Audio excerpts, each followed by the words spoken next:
Hey there, it's Michael. Welcome to Whole Again, a show about helping us embrace life with mindfulness and resilience through the wisdom of Kintsugi. Thanks for being part of our community. I'm psyched that you're here. I have a little story to share with you today. It's about backpacks. The other day, I was in New York City, on Park Avenue to be specific, with one of the world's leading financial institutions. I've helped them run a series to help them find micro moments of mindfulness. Moments, if you will, to pause, breathe, reflect. So they can navigate the uncertainty of their worlds, both professionally and personally, with a bit more grace. Find a way to slow down, to make better decisions. They're feeling it. We're all feeling it. But what I love about this program is that this organization is filled with type A personalities in the heart of New York City. Like we're in the belly of the beast. And they're doing this. And it's working. And it's so cool. I'm not going to mention their name, but if I did, you would definitely know the company. And they have buildings all over New York City, really all over the world. And a few days ago, I was at their mothership, the big headquarters, where the building went through a recent renovation. It was the first time I had been to this particular location. And when I walked in, it was wow. They did a pretty good job. It's pretty luxurious there, pretty shishi.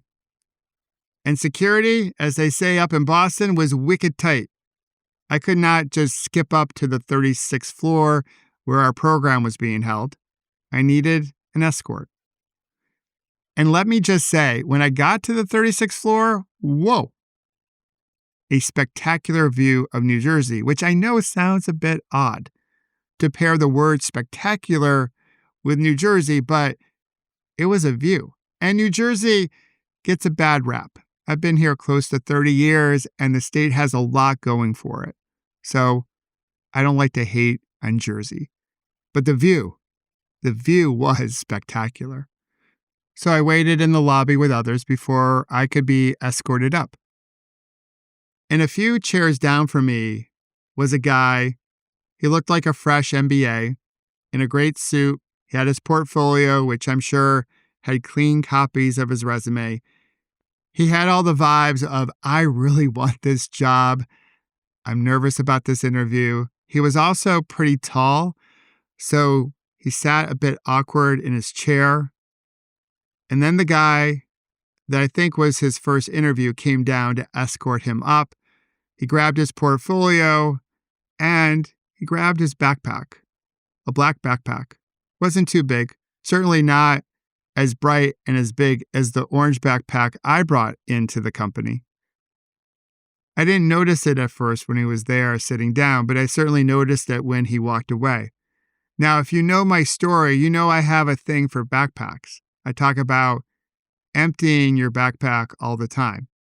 Because before my last bad day, before my recovery, I had a backpack that was filled with a whole bunch of stuff.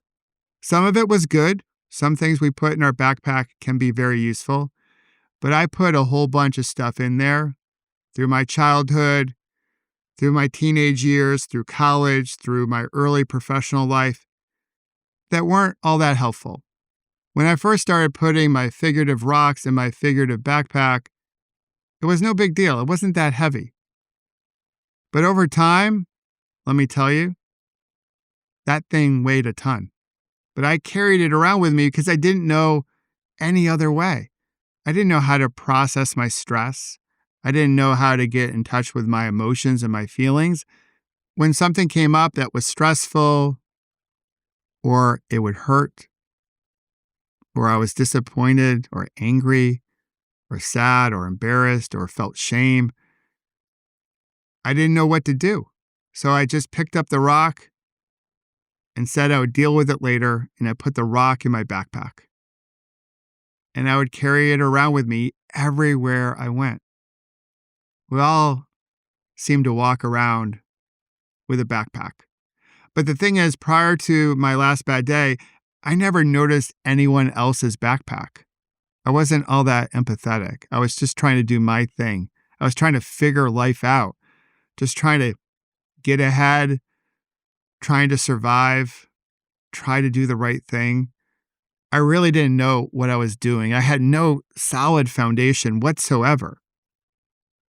And then I had my accident, and that blew apart my backpack, rocks and all. And then I had to go out and buy a new backpack. Let's call that my orange backpack. And through my recovery to feel whole again, I've been trying to put good things in that backpack. So when that guy stood up to walk to his interview, I got curious. I wondered what was in his backpack. Now, I didn't rush off and ask him. That would be a little weird and awkward, and they probably would have kicked me out of the building. But I did wonder. I wondered what he was bringing into his interviews. What was in his backpack? Things that could help him, or things that would be little inner critic messages that would keep him from sharing all his skills, all his energy. An amazing thing happens when we start to look around and we have a practice of mindfulness. We can start to see that everyone around us also has a backpack, and we have no idea what's in their backpack. It's a little bit like the story of the iceberg I shared a couple weeks ago. We all carry a whole bunch of stuff in our backpacks, those backpacks that we don't see. Seth Godin put out a blog post. He's been on Whole Again back when it was the Kintsugi podcast. And I loved what he shared about his take on backpacks.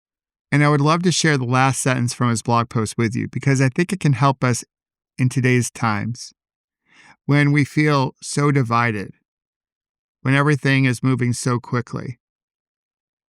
Sometimes we can get really into ourselves and we forget those around us. And the way through all this stuff that we've been dealing with is acknowledging that we're all carrying a backpack around. And I would love to share his last sentence of that post with you. Seeing that everyone has a backpack. That's the first step towards empathy.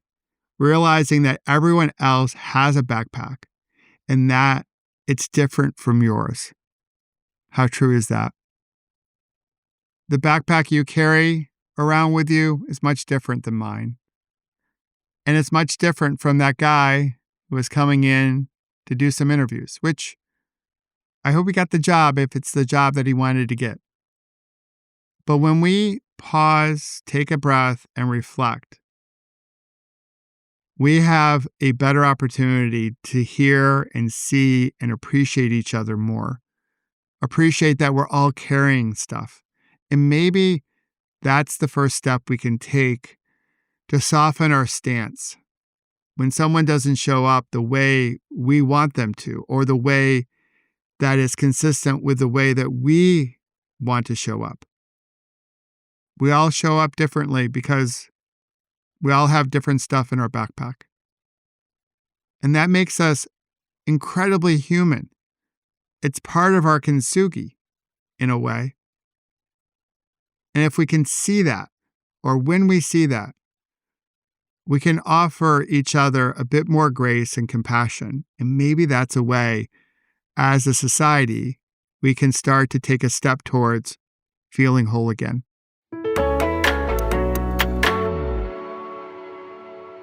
I'm so glad you're here and part of our community because you can share this concept with your friends and family and colleagues and pedal forward with the notion that, yeah, we're all carrying something.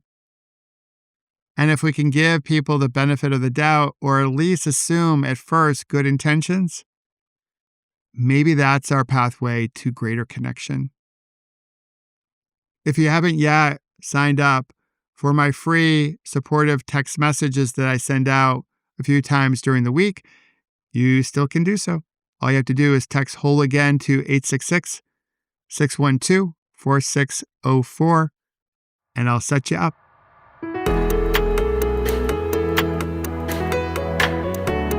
And if you wish to learn more about creating beautiful ripples and how to prevent a bad moment from turning into a bad day, please visit my website, michaelobrienshift.com, and sign up for my newsletter called The Ripple Effect. And join us each Monday, Wednesday, and Friday here at Whole Again and discover how you can heal, grow, and become more resilient, and celebrate our scars as golden symbols of strength and resilience. Until then, remember, you can always come back to your breath. You've got this, and we've got you.